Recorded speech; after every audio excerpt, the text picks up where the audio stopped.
Good morning, folks. Your Realtor Rick here again, Remax Properties in Avalon Park. I'm here today with John Tenney, owner of PEO Pros and PAY-surance HR.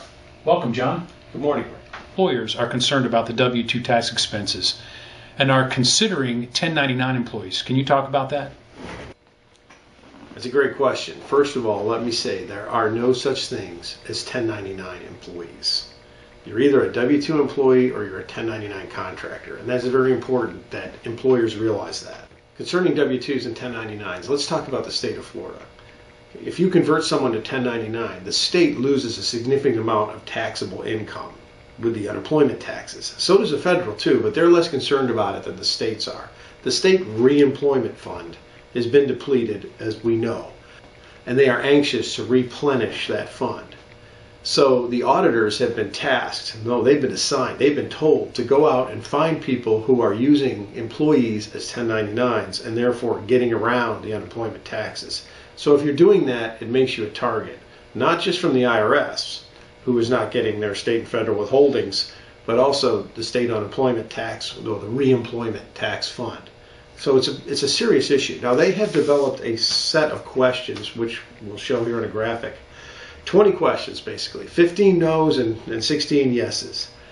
If you get a yes to any one of those first 15, they're an employee. If you get a no to any one of the last 5, they're an employee.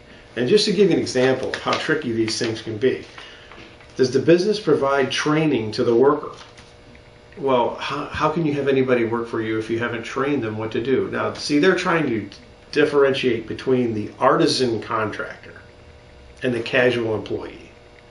And what I mean is an artisan contractor, somebody like a plumber, an electrician, drywall, a drywall person, a handyman, someone who you hire to come in and do something, but they know what they're doing.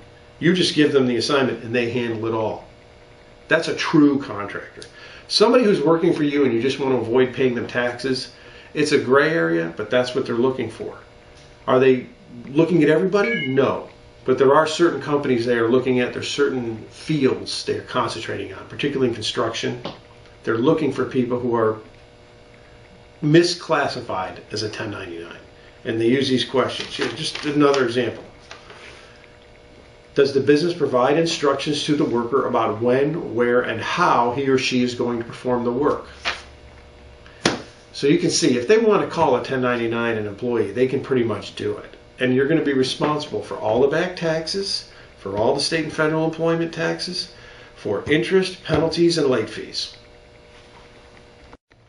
John, what are the triggers? What causes the state to investigate?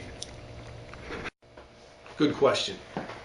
Obviously an injury, a workers' comp inquiry, if somebody gets injured, an audit by the IRS. State always likes to come in and see audits. Sales tax audits. State sales tax auditor will come in, take a look at the company and decide, hey, there's some other things we want to look at. Also, whenever you're involved on a big state project or a government project where there's, say you're doing a construction project for the county, like a road or a new arena or something like that, you tend to be under scrutiny. You're under the microscope. Thanks for joining us, John Tenney, owner of PEO Pros and PAY-surance HR, on our continuing FAQs on small business.